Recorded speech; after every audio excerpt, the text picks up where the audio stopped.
What would you say is the importance of the Black Jacobins? That book was written in 1938. That was before the beginning of the war. Most things that you know about nowadays came after the war. But that book was written before the war. So when people began after the war to look to Marxism and to develop their ideas, there was this book already. And it was important because it was applied. It was Marxism applied to the colonial question. So I had already written one, World Revolution, that was published in 1937, where people, that was okay. But 1938 was the Marxism applied to blacks.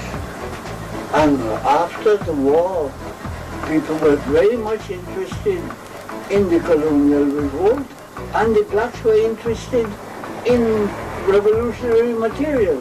So between them they made something of the Black Jacobin, which I had not expected when I wrote it in 1938. The problem, of course, is to what extent James's historical materialism would allow him to accommodate what, from that perspective, would clearly begin to look like a reversion to idealism.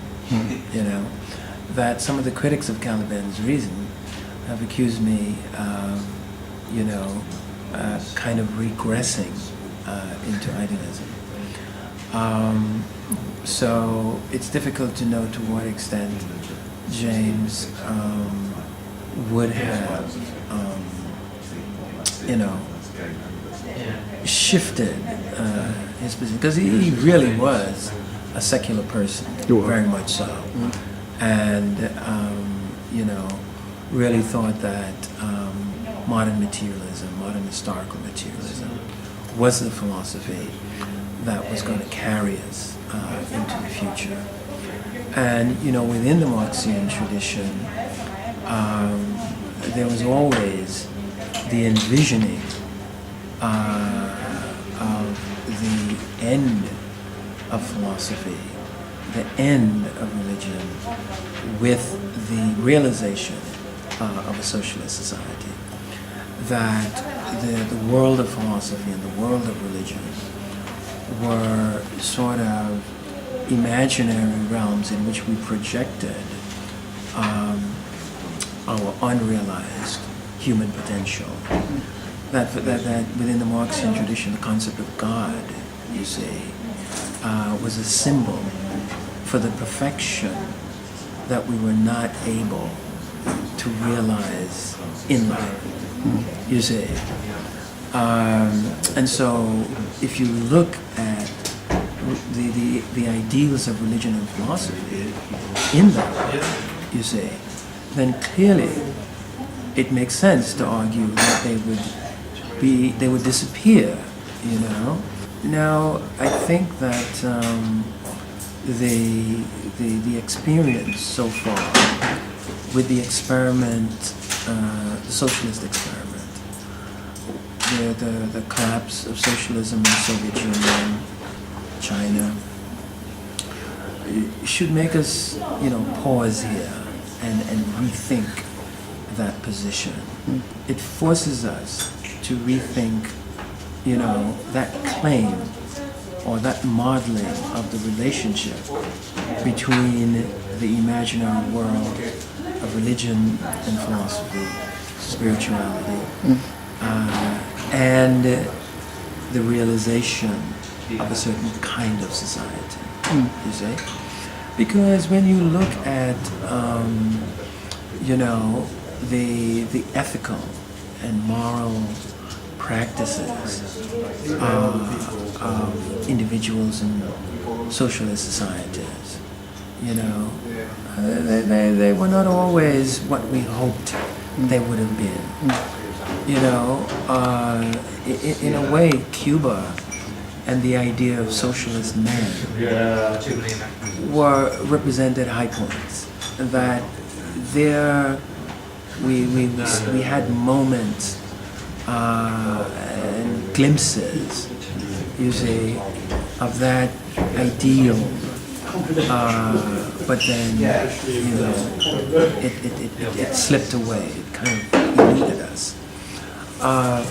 And so that's why I continue to think that, you know, there must be ethical practices, philosophical practices, spiritual practices that will continue to build our ethical stature as we build on a material level a socialist society.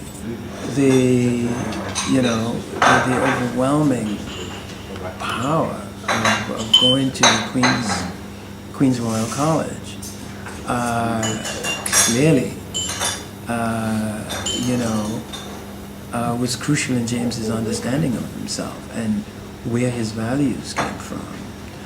That there was no corresponding educational experience that would have made him aware of, the African influences on him. Where would he know about African values on civility, African values about excellence, values about having a sense of destiny and the need to fulfill it, African attitudes towards achievement, and things like that. I mean, there was nothing in the society that would have given you a sense of that as part of your tradition, It was not until, I was doing, some of my field work in Ghana, and this is when I was working among the Talensi in particular, and I saw the way in which these beliefs in destiny became the basis almost for a kind of moral asceticism, a real concern with achieving, that you had to fulfill what you felt was your destiny, you see, and the impact of that on the building of character. You could see why it is that people felt that they should do what is good. That in these beliefs you saw the way in which they oriented people towards doing what they considered the good, you see. And so the ethical traditions of Africa were very, very evident, you see, in the way in which these beliefs in predestination shape people's everyday behavior. Why they attempted to achieve certain things, and why the whole idea of achievement was so important, you see.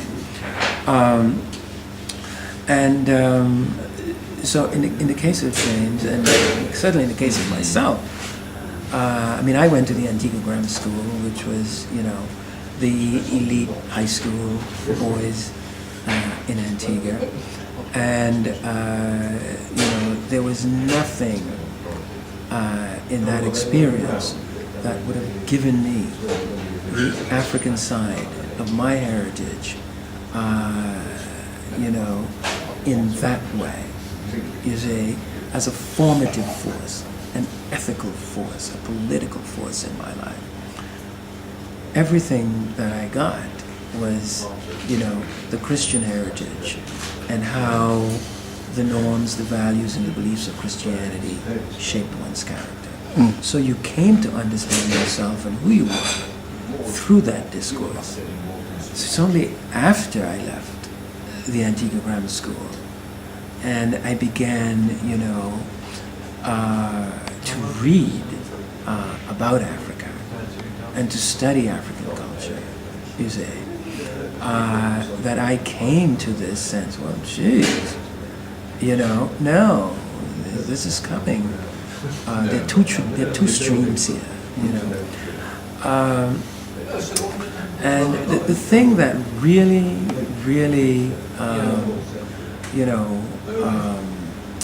made me begin to explore my African roots is that from the time I was a kid, I would always have these dreams in which I was doing these great African sculptures, right?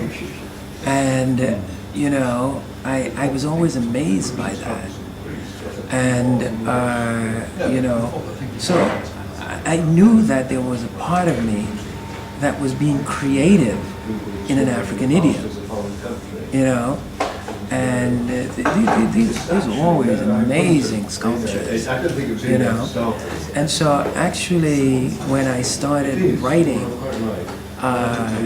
Caliban's Reason, a lot of the images and the African images in the book, and the reason why I was able to feel confident about saying this is African, and feeling as though I could write in an African voice, came from drawing on these images that were in these sculptures, these African sculptures that I'd always dreamed that I was creating. By really drawing on that, that's where the confidence came from to write, and to engage African scholars. Because in the book, I'm disagreeing and engaging with people like Kwame Chiche, all of these African scholars, and the confidence to do that really came from the spontaneity, with which I was creating these African images. I am several years, behind James. Okay. So much has happened in the Caribbean that made the African heritage so much more accessible. So I think for his time, what he did, with modern Africa, that is for me the real contribution to James on Africa. It's like when you look at his conception of Africa, he sees Africa as part of the modern world, and is on the verge of doing something world historical. The independence movement, Pan-Africanism. yes, to really, really see James on Africa, his focus is really on the modern period, and if you look at, if you just sort of say, okay, you can't do everything, right? I learned so much from James's treatment of modern Africa. But that is what enabled me to then say, well, how can I add to this, you see? And I said, well, the best way I can add to this is by dealing with pre-modern Africa, trying to bring pre-modern Africa to the Caribbean. And that's the main reason why I decided to go to Ghana and really, really do some field work, to really try and immerse myself in some of, the traditional practices that I could find, some of the more remote communities, because I wanted to see how accurate or how inaccurate, the anthropological accounts of Africa were. So what I did, I selected some of the best, what I consider to be the best of the European anthropological accounts.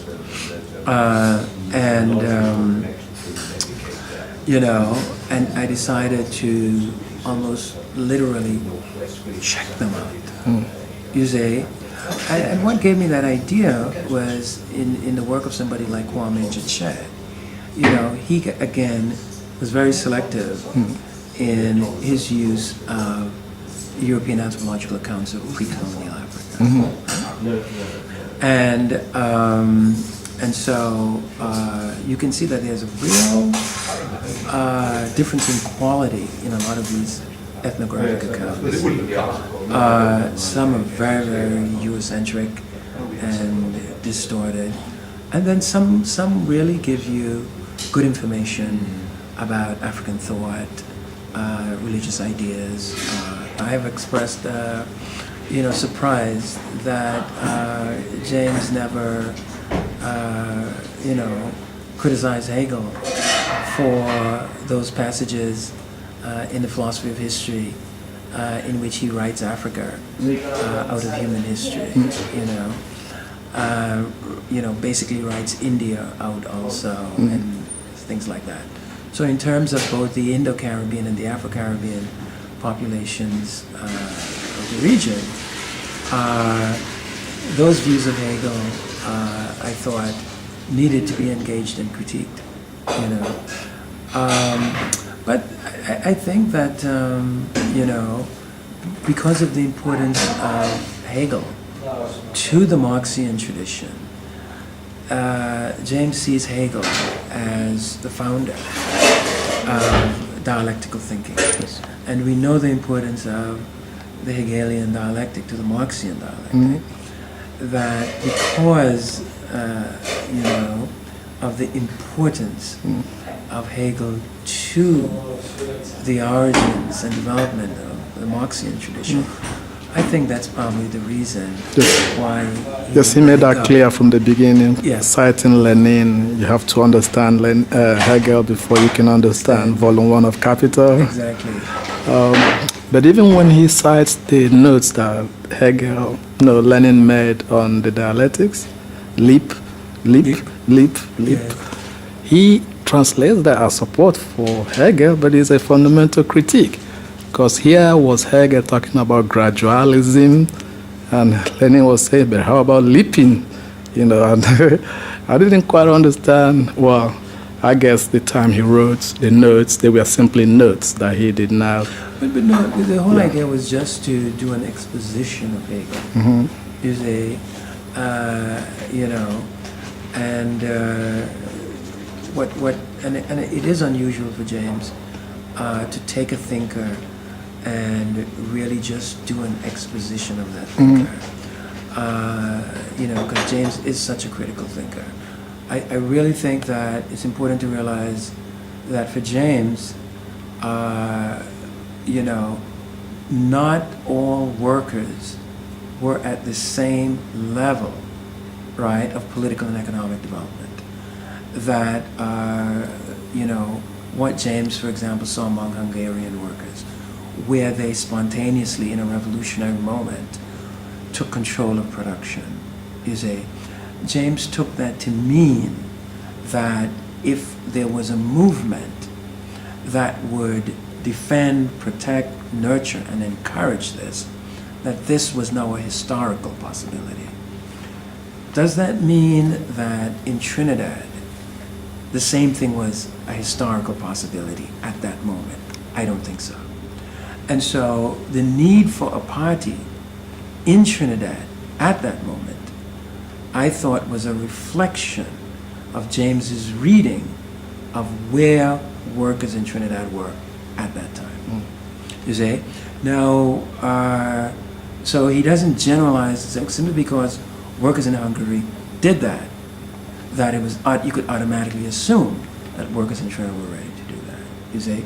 So you're going to get these different recommendations as to whether to form a party, what kind of party to form.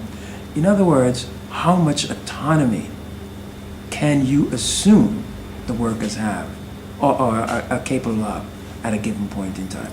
This was really the point that Selma and I were debating at the presentation. Yes. On Saturday. Yes. I really think that James makes a distinction based upon the concrete insurrectionary activities of a particular working class. All right? He does not generalize. Right? He looks at a working class, see what they are doing in their insurrections, and then makes a decision as to what they're capable of politically and economically. You know, I think that when we look at the African heritage, the African phase in our intellectual history, it is one that is predominantly, of the nature of a spiritual discourse. That the importance of the belief in a dimension of reality that is not visible,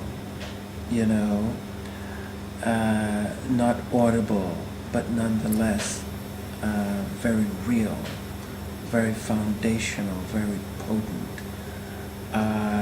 That to me is the crucial idea that emerges out of the pre-colonial heritage of Afro-Caribbean thought. It's such a central and persistent idea. So that for me, engaging it, carrying it forward into the modern period was extremely important. So one of the ways in which I differed with CLR was that for James, he thought that we had sort of surpassed that heritage, that we had somehow moved beyond it, but that I'm not convinced of. I still think that given all of the imperfections of human nature, that it would be premature to let go of this idea at this point in our development. It has been such a powerful moral force in our lives, and certainly in today's society, you see and feel the moral vacuum that is there. And while I understand the importance of social reform, of dealing with the material conditions of the poor, the working class in particular, that James emphasized, I still think that all of that social and transformative activity must be done in relation to this spiritual heritage that is still so much alive among Caribbean people. Huh? So that's the way I see the problem of spirituality. If we go on to talk a little bit more, let's say, about the discipline of sociology in particular, as you said, political sociology, educational sociology, and so forth. James is very much in the Marxian tradition, and sociology as a discipline grows out of the thought of Marx, Weber, Durkheim, W.E.B. Du Bois, that these four individuals are, for me, the founding fathers of the discipline of sociology. I hear again the position that sociology takes is to put the emphasis on the social dimensions in the constituting of individuality, that it is the social conditions, our social positions in society that determine who we are, our fate, what our goals in life are going to be like, our prospects, for success or failure. And again, I'm not in any way minimizing that position. I've spent most of my professional career using that model.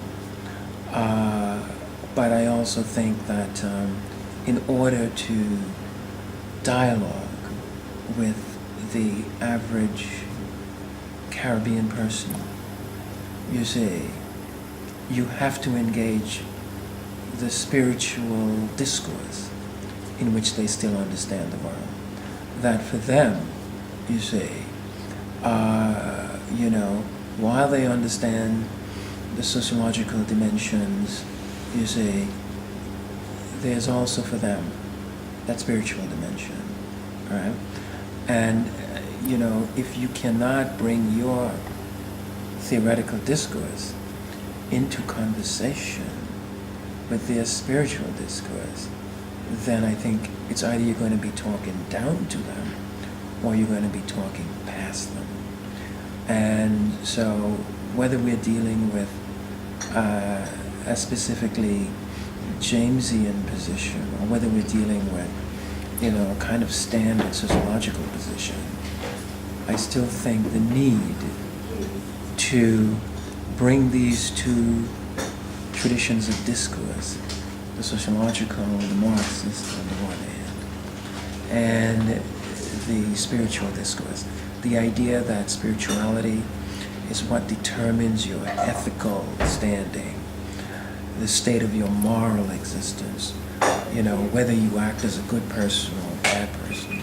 You see, these are still, I think, very fundamental ideas that we find among the masses of Caribbean people. And so whatever I do, I want to engage that and make it a dialogical engagement, you see. So whether I am doing my professional sociology or whether I'm being a radical activist in the Jamesian tradition, you see, for me, it's a matter of bringing these two languages into dialogue. Interesting. Yeah. Because that reads Weberian, the spirit of capitalism, and the case of James, the spirit of the conspiracy. Because he said voodoo was the medium of the conspiracy, but Right. he didn't explore that any or much further. Exactly. Maybe because of his historical materialist orientation. I definitely think that one of the things I tried to do in Caliban's Reason, you see, was indeed to develop, you say, that spiritual side of Caribbean intellectual history a whole lot more, because it remains such a vital part of the tradition.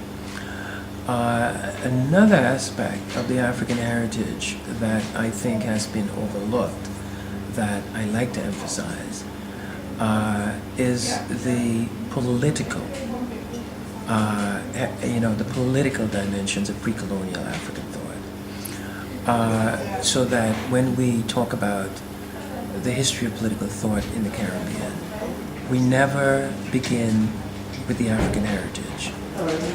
And for me, that's a major mistake.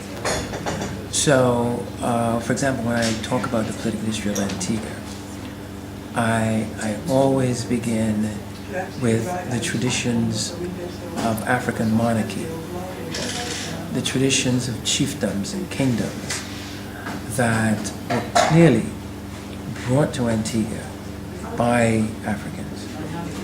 And the classic example of this was the famous 1736 conspiracy in Antigua that Barry Gaspar has written about in his book Bondsmen and Nobles. Now, in this conspiracy, that involved a king, the name of King Court, to get the vast majority of Afro-Antiguans to accept him as their leader, he had to be crowned as a king, publicly. So what occurred in the middle of St. John's was the performance of a play. And as a play, Court was crowned king in a way that the historical records show were very, very, very similar to the way in which kings were crowned in classical Ghana. But what they did it in the form of a play. What was so interesting is that the whites passed by, looked at the play, thought it funny, and went about their business, not having a clue that this was the official crowning of a king. You see?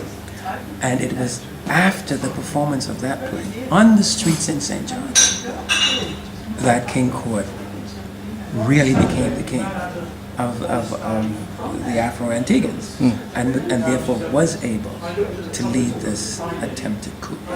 Well, You see? And so traditions of monarchy from Africa is still very much a part of the Caribbean political imagination. Right? I also think that they survive in the tendency that we see in the Caribbean for political leaders to create one-party governments. All right? In Antigua, for most of the political history, we've had what I call a one-party dominant system of government.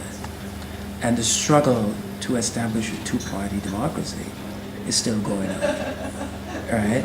And if you look at the way in which political leaders tend to rule, you can see that the way they imagine themselves is still in a very monarchical way. That these traditions of monarchy are still very much with us. And I think they are still very much alive on the African continent, you know, that they help to explain the tendency towards one-party dominant forms of government and the strong, almost Caesarean type leaders, you know, Nkrumah, Nyerere, etc., that we get. And so I think this is important because if indeed we want to, you know, make the transition to Republican forms of democracy, you know, you have to know where you are. You have to know what it is you have to change, what it is you have to uproot, so that as you try to change, the past doesn't invade and undermine your efforts. So if indeed we want to end these traditions of monarchy, we cannot end them if we don't acknowledge them. You see? And so the roots of, you know, for example, I think Haiti is a very good example. You know, you have a president, but the president wants to rule for life. in a palace. Yes, is it? So that, I mean, if you look at the original Haitian constitution, right, the Dessalines constitution in particular, it's this unbelievable mix of monarchism and republicanism. The two are mixed up. You see the codes of monarchism imposing themselves on these attempts at republican forms of democracy. And I still think that, you know, that's still going on. It's still a problem for us.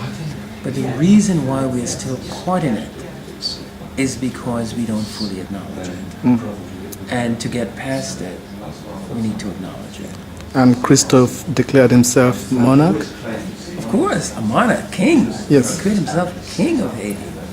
Okay. Is it? So these traditions of kingly rule are, you see, I think also tied to conceptions of spirituality. Because the king, as you know, in the African tradition, was also a spiritual leader. And derived a lot of his authority from his spiritual responsibilities. And The divine king. The what? The divine king. The divine, of course. Yeah. Right? So I think that, you know, we need to understand this heritage and how it continues to affect us, you know, both in terms of our religious outlooks and also our political outlooks. Okay. That the two are connected. Yes. And so for me, you know, I engage this heritage, not because I think everything that it has to say is absolutely true and that it should not be criticized, but I do it because you cannot criticize something you don't understand. True. You see? Yeah. And so really my goal has been to get us to really understand this heritage and to see how it is still operative in our lives, and then to make a constructive decision about changing it. When we talk about democracy, we must look at these early African practices, these early African experiments with democracy, and build on them. You see, James's appeal to classical Greece, I too have problems with. Okay. To me, it disrupts the line of continuity between those early African experiments in a way that kind of obliterates them. You know, again, it's the idea that philosophy began in Greece. You see, that idea I reject totally. For me, philosophy began in Africa. It's the oldest society that we know, and therefore, to me, the oldest philosophy must be found in Africa. Yes, you did that in Caliban's Reason. Yes. Yeah, I like that book. Yes, Yeah. you see. And so when it comes to political philosophy, when it comes to ideas about government, you see, we must reconstruct the history of political thought that we inherited from Africa. We are going to understand our